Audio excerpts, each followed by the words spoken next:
Berawal dari hadis yang diriwayatkan oleh Imam Muslim bahwa Rasulullah SAW bersabda, "Sinfani min ahlin nari lam arohuma qaumum ma'ahum siyatun kadna bil baqari yadribuna bihan nasa wa nisaun kasiyatun ariyatun mumilatun ma'ilatun ru'usuhunna ka'asnimatil bukhti al-ma'ilati la yadkhulnal jannata wa la yajidna rihaha wa inna rihaha la yujadu min masirati kada wa kada."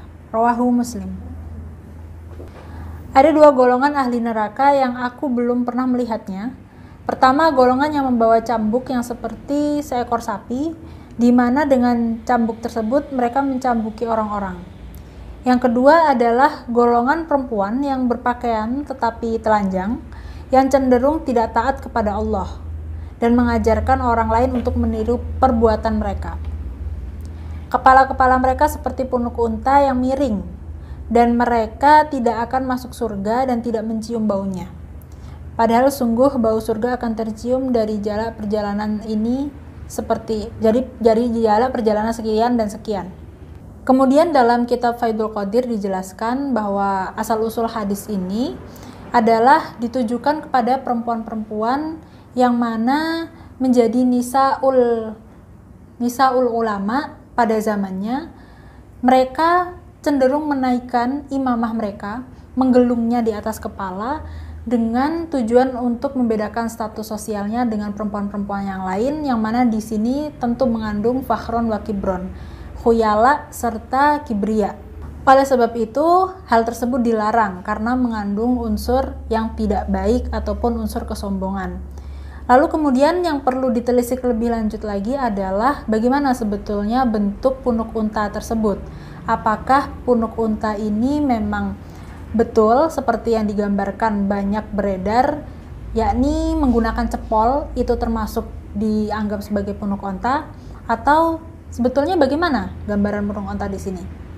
Menurut Imam Nawawi, Kasnimatil Bukhti di sini ditafsirkan yaitu adalah seorang perempuan yang membesarkan kepalanya dengan kerudung, himar ataupun imamah, sorban, yang mana sorban dan himar tersebut digulung di atas kepalanya.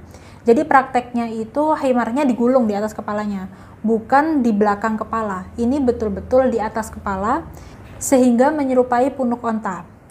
Sedangkan menurut Qadiyat adalah mereka yang memilih jalinan rambut dan mengikatnya sampai ke atas, lalu mengumpulkannya di tengah. Jadi posisinya itu betul-betul di tengah, di atas kepala dan di tengah kepala, meskipun rada miring sehingga terkesan seperti punuk onta yang besar. Dalam gambar ini adalah gambaran real bagaimana punuk onta itu diilustrasikan dan juga digambarkan oleh ulama, yakni mengikat imamah ataupun himar, kerudungnya di atas kepala dan sedikit miring. Tetapi jika di sampingnya, gambar di sampingnya ini tidak termasuk dan juga tidak dinamakan kasnimatil bukhti ataupun seperti punuk onta, karena memang dia ini posisinya tidak di atas tetapi di belakang kepala. Maka berbeda pemahaman yang kita terima sebelumnya mengenai punuk onta, bukanlah sebatas cepol ataupun jalinan rambut di belakang kepala, namun memang adanya itu di atas kepala. Dan sejarahnya adalah pada zaman dahulu nisaul ulama, dalam kitab Faidul Qadir dijelaskan perempuan-perempuan ulama zaman dahulu suka mengikat imamahnya di atas kepala supaya membedakan statusnya dengan perempuan-perempuan yang lain. Di sini diharamkannya karena mengandung unsur fakhron wa kibron ataupun kesombongan sehingga dilarang oleh agama. Tetapi prakteknya seperti kita ketahui bahwa imamah ataupun gulungannya itu berada di atas, bukan berada di belakang. Sehingga cepol yang biasa kita gunakan ataupun menggulung rambut ke belakang itu tidak termasuk dalam hadis kasnimatil bukhti, sehingga tidak merupakan ancaman perempuan-perempuan yang tidak akan mencium baunya surga. Maka tidak perlu khawatir bagi teman-teman semua yang gemar memakai cepol ataupun menggulung rambutnya di belakang kepala, karena itu bukan termasuk dari maksud redaksi hadis mengenai punuk onta, sehingga kita terbebas dari ancaman tidak mencium bau surga.